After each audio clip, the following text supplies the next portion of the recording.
Hello everyone.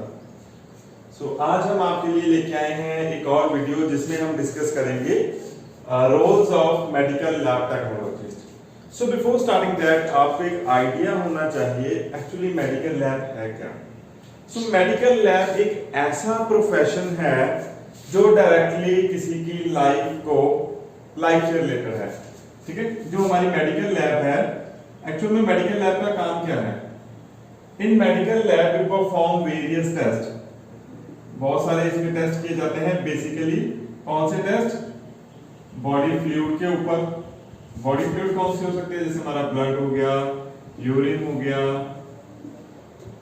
ठीक है, other cavity fluids हो गए। हमारी बॉडी में बहुत सारी कैविटीज होती हैं। प्लूरल कैविटी हो गया, एब्डोमिनल कैविटी हो गया, साइनोवियल कैविटी हो गया, उनमें से जो फ्लूइड निकलते हैं, CSF हो गया। क्लियर है? इसके अलावा बॉडी टिश्यू हो गया, बॉडी के सेल्स हो गए। इन पे जो भी टेस्ट किए जाते हैं, those test are conducted in a medical lab. उनके लिए रिस्पांसिबल कौन होता है? Medical lab technologist. जो मेडिकल लैब टेक्नोलॉजिस्ट होता है उसकी रिस्पांसिबिलिटी होती है इन सभी टेस्ट को करने की। अब इनका मेन, फॉर एग्जांपल ये टेस्ट तो कर दिए, अब टेस्ट करके क्या आएगा? Test result. अब ये जो टेस्ट रिजल्ट है, ये टेस्ट रिजल्ट बहुत ज्यादा इंपॉर्टेंट है। किसके लिए? पेशेंट की लाइफ के लिए। और किसके लिए? फिजिशियन के लिए। क्यों इंपॉर्टेंट है? बिकॉज फॉर एग्जाम्पल कोई पेशेंट है, that patient is suffering from any disease, किसी प्रॉब्लम से सफर कर रहा है, वो एक्चुअल में क्या डिजीज है उसको डायग्नोज करना पड़ेगा। और उसको डायग्नोज करने के लिए डॉक्टर बहुत सारी टेस्टिंग करवाते हैं, और उन टेस्टिंग के आउटपुट पे, जो टेस्टिंग के रिजल्ट आते हैं, उन रिजल्ट के बेस पे फाइनल कंक्लूजन निकाला जाता है कि person is suffering from which kind of disease. ये जो टेस्ट होते हैं, they help physician for better treatment, और पेशेंट को भी हेल्प करते हैं कि पेशेंट को सही तरीके से सही ट्रीटमेंट मिल सके। मेडिकल लैब जो है, उसमें जो काम करने वाला टेक्नोलॉजिस्ट है, उसकी बहुत सारी रिस्पांसिबिलिटीज बनती है ताकि जो टेस्ट रिजल्ट वहां से जनरेट हुए वो एक्यूरेट हो, ऑन टाइम हो। तो वही आज रिस्पांसिबिलिटीज हम डिस्कस करेंगे कि कौन कौन सी रिस्पांसिबिलिटीज एक लैब टेक्नोलॉजिस्ट की हो सकती है। क्लियर? सबसे पहले हम बात करते हैं रिगार्डिंग रिजल्ट। जो लैबोरेटरी टेक्नोलॉजिस्ट होते हैं, टेक्नोलॉजिस्ट का जो सबसे इंपॉर्टेंट काम है एक्यूरेट रिजल्ट प्रोवाइड करना फिजिशियन को। किसमें? Help in diagnosis of the disease. ये डिजीज की डायग्नोसिस में हेल्प करते हैं। किस तरह से हेल्प करते हैं? By providing accurate test result to the physician. अगर फिजिशियन को इन्होंने बिल्कुल सही रिजल्ट प्रोवाइड कर दिए तो फिजिशियन को डायग्नोज बनाने में हेल्प मिलेगी और उतना ही सही डायग्नोज बनेगा। दूसरा, दे हेल्प पेशेंट। पेशेंट की किस तरह से हेल्प करते हैं? In getting proper treatment. अब देखो, अगर रिजल्ट सही मिला तभी ट्रीटमेंट प्रॉपर चलेगा। अगर रिजल्ट में हमने एरर दे दिया, रिजल्ट में कोई मिस्टेक कर दिया, सही रिजल्ट नहीं दिया, तो जो डायग्नोज होगा, डायग्नोज ही बदल जाएगा। डायग्नोज बदल गया तो ट्रीटमेंट बदल जाएगा। अब सही ट्रीटमेंट नहीं मिला तो पेशेंट क्या टाइम पे ठीक हो पाएगा? नहीं ठीक हो पाएगा। पेशेंट टाइम पे ठीक हो जाए और उसको सही ट्रीटमेंट मिले, उसके लिए एक्यूरेट रिजल्ट का होना बहुत जरूरी है। ये फिजिशियन और पेशेंट दोनों को हेल्प करता है अगर टेक्नीशियन या टेक्नोलॉजिस्ट एक्यूरेट रिजल्ट प्रोवाइड करता है। अब एक और जो टेक्नोलॉजिस्ट, फॉर एग्जांपल लैब में भी ब्लड सैंपल आया, ठीक है, और 1 घंटा हो गया, 2 घंटा हो गया, उसने रिपोर्ट जनरेट नहीं किया, और बाद में जब पूछा गया तो टेक्नोलॉजिस्ट बता रहा है कि लाइट नहीं है, या रिएजेंट की अवेलेबिलिटी नहीं है, या फिर स्टाफ की कमी है, इसी रिजल्ट डिले हो रहा है। ऐसे एक्सक्यूजेस एक लैब टेक्नोलॉजिस्ट के लिए नहीं होते। लैब टेक्नोलॉजिस्ट का काम होता है हर एक प्रॉब्लम को टैकल करना और ऑन टाइम रिपोर्ट डिलीवर करना। लैब प्रोफेशन में एक्सक्यूजेस की कोई जगह नहीं है। क्लियर? No excuses. किसके लिए? for shortcomings in the duty. अगर वो अपनी ड्यूटीज प्रॉपर नहीं कर पा रहा है, ड्यूटीज में कहीं ना कहीं पे कोई कमी आ रही है, तो उस कमी के लिए कोई एक्सक्यूज नहीं होना चाहिए लैब टेक्नोलॉजिस्ट के पास। लैब टेक्नोलॉजिस्ट के पास उसका सोल्यूशन होना चाहिए कि ये हमें प्रॉब्लम आ रही है, इसको टैकल कैसे करना है कि ऑन टाइम रिपोर्ट हमारी डिलीवर हो सके, रिपोर्ट डिले नहीं होना चाहिए। बिकॉज अगर रिपोर्ट डिले होता है तो वो डायरेक्टली सीधा किसी की लाइफ को अफेक्ट करता है। क्लियर? सो एक और बड़ी चीज, फॉर एग्जांपल बहुत बार ऐसा हो जाता है कि किसी न किसी वजह से कोई मिस्टेक हो जाता है टेस्टिंग के दौरान, या फिर कोई ना कोई इंस्ट्रूमेंट टेक्निकल एरर हो जाता है, तो वहां पे उस टेक्निकल एरर को कभी भी छुपाना नहीं चाहिए। जो भी वहां पे लैब में सीनियर पर्सन है उसको इन्फॉर्म करना चाहिए। क्यों इन्फॉर्म करना चाहिए? ताकि रिपोर्ट जनरेट होने से पहले, रिपोर्ट डॉक्टर या पेशेंट तक पहुंचने से पहले उस प्रॉब्लम, उस मिस्टेक को सही किया जा सके। क्यों जरूरी है सही करना? अगर वो गलत रिपोर्ट, एरर वाली रिपोर्ट फिजिशियन के पास पहुंचती है या पेशेंट के पास पहुंचती है, उसका जो लॉस है वो पेशेंट को होगा। अगर वो मिस्टेक जो है वो ट्रैक नहीं हुई तो डॉक्टर उसके अकॉर्डिंग डायग्नोस करेगा, उसके अकॉर्डिंग ट्रीटमेंट चलाएगा, और वो ट्रीटमेंट जब गलत चलेगा तो क्या होगा? पेशेंट की लाइफ को अफेक्ट करेगा। अगर वो ट्रैक हो जाती है तो वो लैबोरेटरी की रेपुटेशन को अफेक्ट करेगा। ठीक है जी? सो जो भी मिस्टेक है या फिर एरर है, दैट शुड बी रिपोर्टेड। इसको रिपोर्ट करना चाहिए to the senior person in the lab. जो भी आपका सीनियर पर्सन है उसको रिपोर्ट करना चाहिए रिगार्डिंग दैट एरर, ताकि उसको टाइम रहते रेक्टिफाई किया जा सके। और लेबोरेटरी वर्क में रिजल्ट को लेके कभी भी झूठ नहीं बोलना चाहिए। ऐसा नहीं बोलना चाहिए नहीं जी मैंने तो सही किया है, मेरी तरफ से मिस्टेक नहीं हुआ। अगर मिस्टेक हुआ तो एक्सेप्ट है। ये सबसे बड़ी इंपॉर्टेंट चीज है लेबोरेटरी प्रोफेशन में।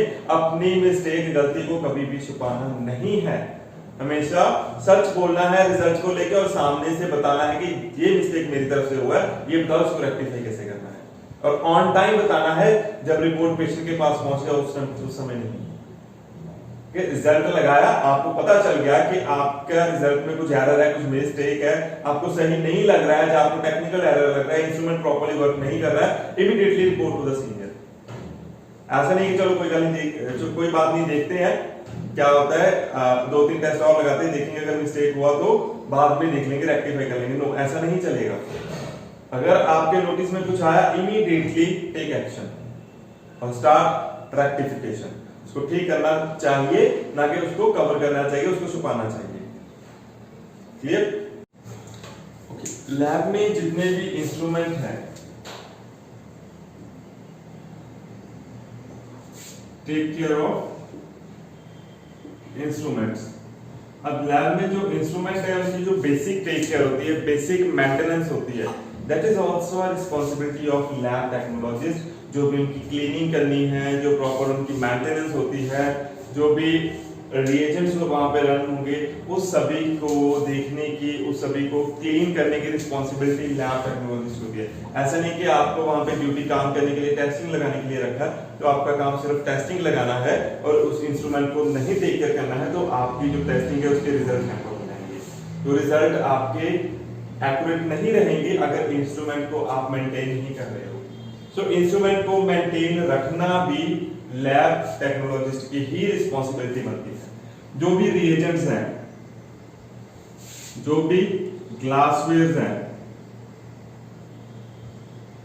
और अदर लैब इंस्ट्रूमेंट्स हैं, कंज्यूमेबल्स हैं, सो जितने भी लैब में कंज्यूमेबल्स हैं, लैब इंस्ट्रूमेंट्स हैं। कंज्यूमेबल क्या? फॉर एग्जांपल हम पिपेट यूज करते हैं, टिप कंज्यूमेबल, चलो उसमें तो नहीं आते, टिप्स हो गए, टेस्ट ट्यूब्स हो गई।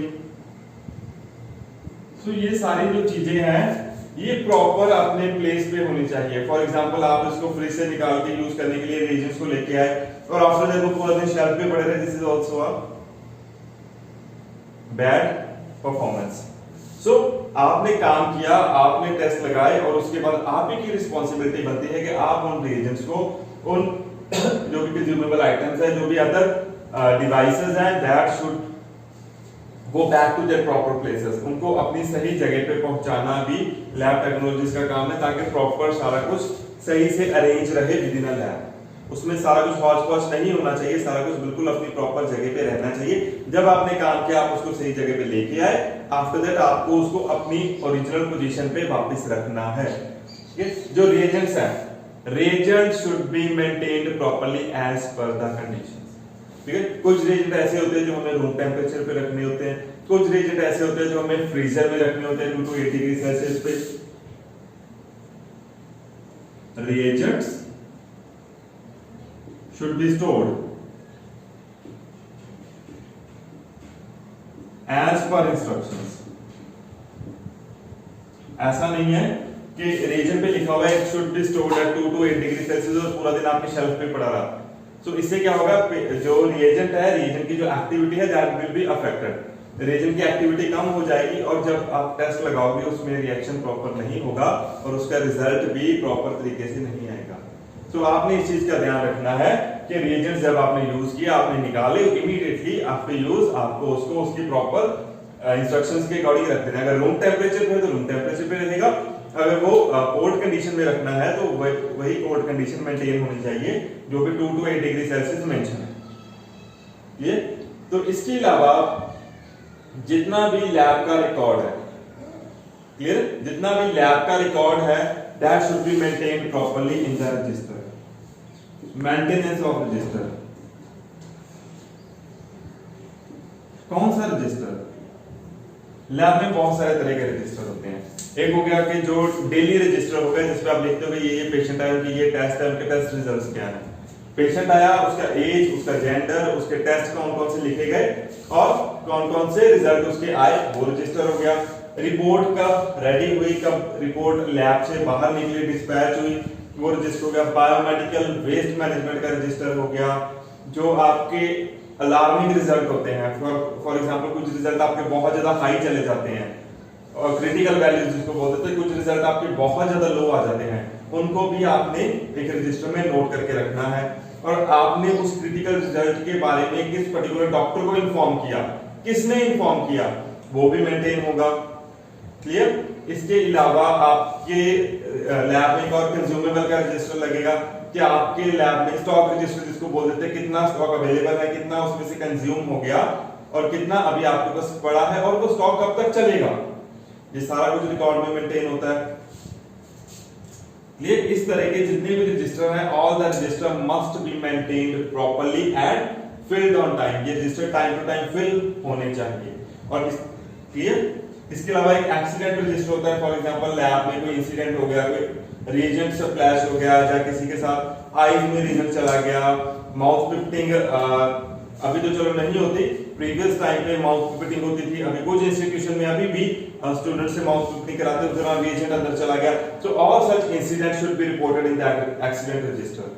सो ये पूरा रिकॉर्ड आपके पास होना चाहिए। Clear? So register properly और generate report on time. Generate reports on time. For example, आपके पास जो पेशेंट आया तो उसके जो टेस्ट है, हर एक टेस्ट की टैट वैल्यू होती है। टैट क्या होता है? Turn around time. जो टर्न अराउंड टाइम होता है, टर्न अराउंड टाइम के अकॉर्डिंग आपके जो रिजल्ट है वो जनरेट हो जाने चाहिए। फॉर एग्जाम्पल आपके पास एक टेस्ट है सीबीसी और उसने आपने उसका टैग रखा हुआ 1 आवर। ये टैग कब से स्टार्ट होता है? जब जो सैंपल है लैब के अंदर पहुंच गया, वहां से टाइम स्टार्ट हो जाता है। लैब के अंदर पहुंचने के बाद अगर ये report within 1 hour generate हो जाती है, so this is within a tag. अगर 1 आवर से टाइम इंक्रीज हो जाता है तो ये आपके लैब की और उस लैब के स्टाफ की, टेक्नोलॉजिस्ट की कहीं ना कहीं पे खामियां हैं, मिस्टेक है कि आप उसको प्रॉपर्ली टाइम पे डिस्पैच नहीं कर पाए। सो ये भी रिस्पांसिबिलिटी बनती है कि जो टैग आपने बना रखा है उस टैग के अकॉर्डिंग आपकी रिपोर्ट सही समय पे डिलीवर हो जानी चाहिए। क्लियर। ओके। सो एक और रिस्पांसिबिलिटी बनती है लैब टेक्नोलॉजिस्ट की, this mostly at the time of sample collection. So ये क्या रिस्पांसिबिलिटी होती है? Take information regarding patient's history for example आपके पास कोई पेशेंट आया, आपने जो पेशेंट की टेस्ट रिक्वेस्ट फॉर्म होता है, ठीक है, TRF उसको बोल देते हैं शॉर्ट में, टेस्ट रिक्वेस्ट फॉर्म। तो ये बहुत इंपॉर्टेंट चीज है, इसको फिल करना नेसेसरी होता है। जब भी आप किसी पेशेंट का सैंपल लेते हैं तो उसका टेस्ट रिक्वेस्ट फॉर्म जो है वो फिल करना चाहिए। उस टेस्ट रिक्वेस्ट फॉर्म में जितने भी कॉलम्स होते हैं वो सारे के सारे कॉलम जो रो है उनको प्रॉपर्ली फिल करना चाहिए। उसमें एक कॉलम होता है मेडिकल हिस्ट्री। जो मेडिकल हिस्ट्री होती है बहुत ही इंपॉर्टेंट होती है। फॉर एग्जांपल आप लैब में टेस्ट लगा रहे हो तो उसी टाइम आपने नोटिस किया कि उसकी जो वैल्यू है, फॉर एग्जांपल पीटीआई आपके पास आया, तो आपने पीटीआई लगाया, उसकी वैल्यू हाई आ रही है। सो आपके माइंड में एक क्वेश्चन आ जाता है कि whether this is a correct और नॉट। अब ये सही है तो क्या पेशेंट किसी ट्रीटमेंट पे तो नहीं है, कोई मेडिसिन तो नहीं ले रहा है, क्लियर? तो क्या उसको कोई ट्रीटमेंट चल रहा है? अगर नहीं चल रहा है या चल रहा है, so on the basis of that you can assure whether results are accurate और नॉट। उससे भी आपको आइडिया लग जाता है कि रिजल्ट वाकई में अलार्मिंग है या नहीं है। आप डायबिटीज एग्जांपल, फॉर एग्जांपल आपका शुगर लेवल बहुत हाई आ गया एकदम से, तो आपके पास थोड़ी सी इंफॉर्मेशन होना चाहिए वेदर पेशेंट इज डायबिटिक और नॉट। दो केसेस होते हैं, एक में पेशेंट को पहले से पता होता है कि आई एम डायबिटिक, कई केसेस में जो न्यू डिस्कवर्ड केसेस होते हैं उसमें पेशेंट को नहीं पता होता, तो आपको वहां से भी आइडिया लग जाता है कि this patient doesn't know about their health status. So इसलिए जो हेल्थ हिस्ट्री है, मेडिकल हिस्ट्री है, that is very important, clear? और कॉन्फिडेंशियलिटी,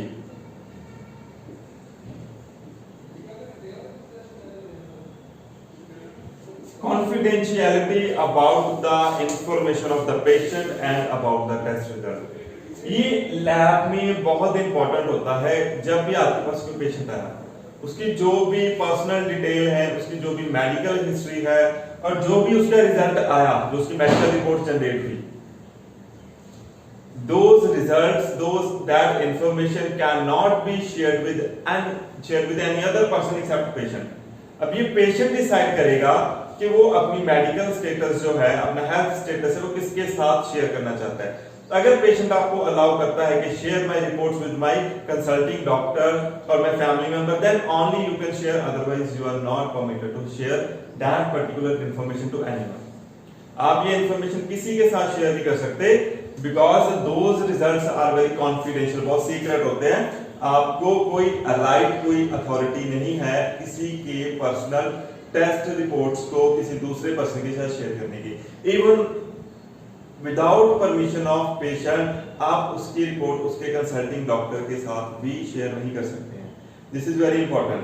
ये लैबोरेटरी के लॉ जो होते हैं उसमें आता है कि you are not permitted to share any report with anyone except patient without permission. तो आपको पेशेंट की परमिशन चाहिए अगर आपने किसी के साथ शेयर करना है, clear?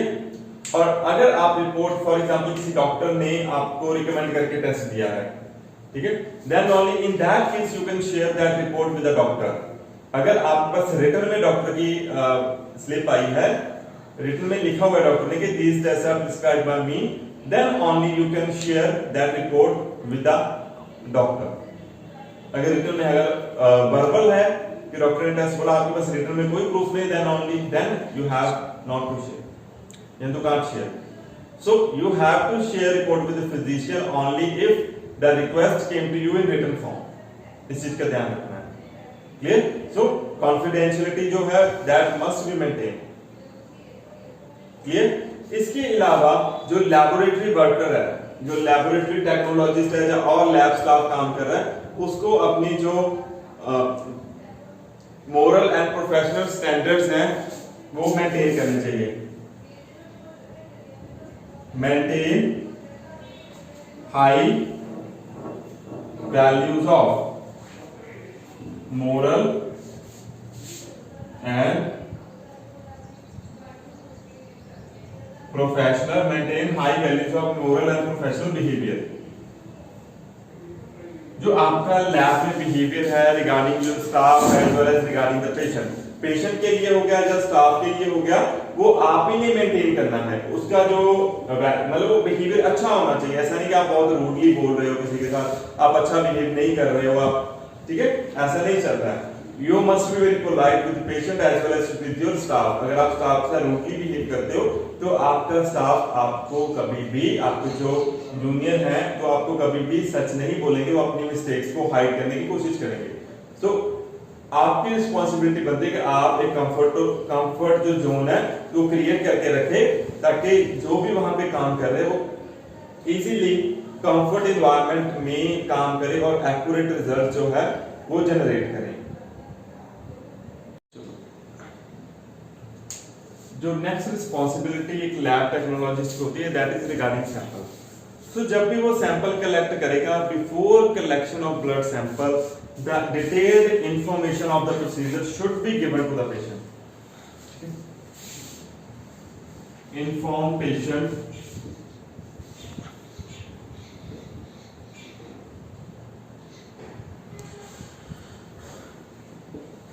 regarding procedure during sample collection. So क्या होगा, जो पेशेंट होगा, पेशेंट को अगर हम प्रोसीजर बता देंगे कि this is a way with which we are going to collect sample, तो उसके लिए अनकंफर्टेबल नहीं होगा, उसको पहले से पता होगा कि हाँ अभी क्या होने वाला है। सो ये आपको पेशेंट को पहले बताना चाहिए, ये रिस्पॉन्सिबिलिटी होती है सैंपल कलेक्शन के टाइम पे टेक्नोलॉजिस्ट की। अगर तो पेशेंट के आप वीनस ब्लड ले रहे हैं, वेन पंक्चर कर रहे हैं, सो जो मोस्ट कंफर्टेबल पोजीशन होती है पेशेंट की, that must B lie on the bed. वो अगर लेटा हो तो वो सबसे ज्यादा कंफर्टेबल सिचुएशन होती है उस पेशेंट के लिए, कंफर्टेबल पोजीशन होती है, उसमें बहुत कम पेन होती है और पेशेंट को क्योंकि वो लेटा हुआ है, उसको दिखाई भी नहीं दे रहा, तो उसके मन में डर भी कम होगा। तो अगर बैठा है तो वो देखता रहेगा कंटिन्यूअसली उसकी तरफ। Clear? So patient should be in comfortable position before taking sample. अगर वो कंफर्टेबली नहीं बैठा है, कंफर्टेबली नहीं लेटा है, तो उस कंडीशन में आप प्रॉपर्ली सैंपल नहीं ले पाएंगे, आपको दिक्कत आएगी सैंपल लेने में। तो सबसे पहला काम है कि उस पेशेंट को कंफर्टेबल कर लिया जाए। दूसरा इंपॉर्टेंट काम, labelling of the test tube.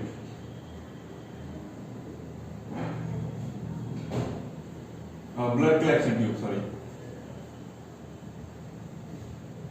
जो आपकी ब्लड कलेक्शन ट्यूब है, आपको सबसे पहले उन्हें लेबल करना है, देन ब्लड कलेक्शन प्रोसीड करनी है। ऐसा नहीं है कि आपने ब्लड सैंपल निकाल लिया, ट्यूब में डाल दिया, after you are going to label it. No, labelling must be done before collection of sample. आपने पेशेंट का नेम, पेशेंट की एज, जेंडर और जो भी उसकी पर्टिकुलर पेशेंट आईडी है, that must be mentioned on the test tube, sample tube. So sample tube पे ये मेंशन करने के बाद after that you will collect sample and add into these tubes. उसके बाद इन ट्यूब्स में ऐड करना है, उससे पहले नहीं, क्योंकि अगर आप उससे पहले करेंगे तो वहां पे चांसेस है if two persons are taking sample at the same time the tubes may get mixed, mixing के पॉसिबिलिटीज रहते हैं। इसलिए इंश्योर करें कि नाम पहले लिखा जाए और उसमें सैंपलिंग बाद में की जाए। ओके, जो भी सैंपल लिया गया उसके responsibility, transportation and storage is a responsibility of technologist.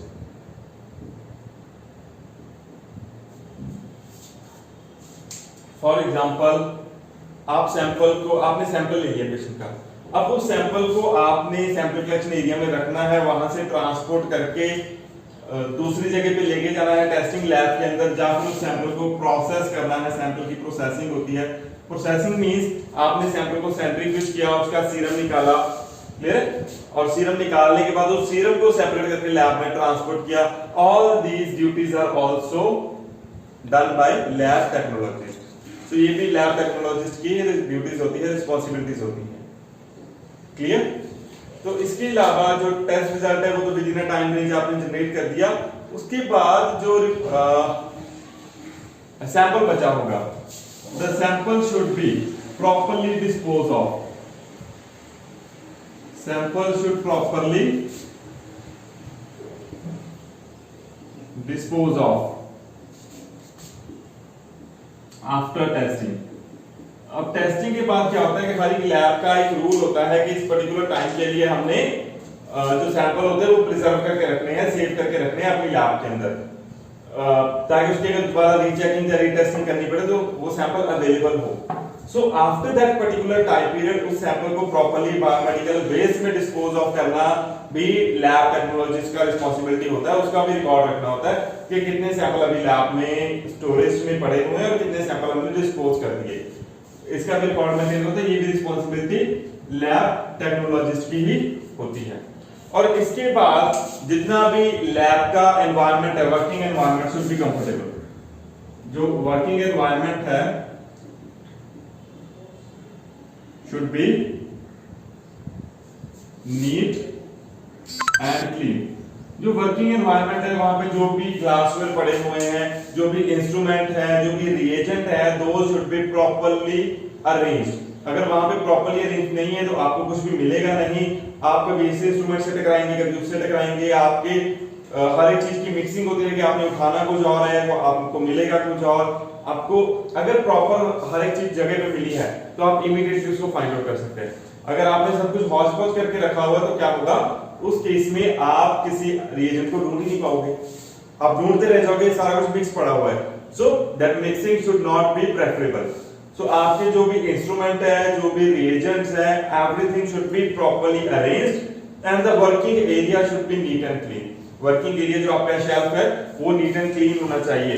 और इसके बाद sterilisation and disinfection of working area and जो भी आपकी ग्लासवेयर है should be done on regular basis, should be done daily। जो भी आपका वर्किंग एरिया, जो भी आपकी शेल्फ है, जो भी आपकी ग्लासवेयर है, ये आपकी रिस्पॉन्सिबिलिटी बनती है कि आप उस वर्किंग एरिया को ट्वाइस अ डे और once a day as per the protocol उसको क्लीन करें, स्टेरिलाइज करें। ऐसा नहीं होना चाहिए कि वो वहां पे इतना गंदगी पड़ा हुआ है, वहां पे कंटामिनेशन इतना हुआ पड़ा है, आप वहां पे काम करें। Clear?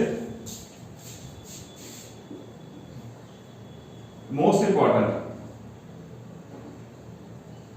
Technologist must be properly dressed up. जो उसकी ड्रेस होती है, ऐसा नहीं है कि लैब टेक्नोलॉजिस्ट जो है वो कुछ भी पहन लेगा। एक प्रॉपर ड्रेस होती है, ठीक है, शर्ट पैंट और मास्क होना चाहिए। आपके जो हेयर हैं वो टाई किए होने चाहिए, लूज हेयर नहीं, ऐसे ओपन खुले में नहीं होने चाहिए हेयर, ठीक है, उसको प्रॉपरली टाई करके रखना है। आपके जो नेल्स हैं, नेल्स बड़े हुए नहीं होने चाहिए, हाथ में कोई ब्रेसलेट कुछ नहीं होना चाहिए, कोई धागा नहीं होना चाहिए, क्यों? Because it can spread infection. उस इन्फेक्शन स्प्रेड करने का कारण बन सकता है कहीं ना कहीं पे। हाथ पे कुछ नहीं होना चाहिए ऐसा। क्लियर है? और जो स्लीपर नहीं होने चाहिए, शूज पहने होने चाहिए। These all are basic things which a technologist must take care. Because अगर आपने स्लीपर पहने, कोई भी रीजन फॉल करता है, दैट में result into burn. Eye shields होनी चाहिए, so to protect eyes from the splashes.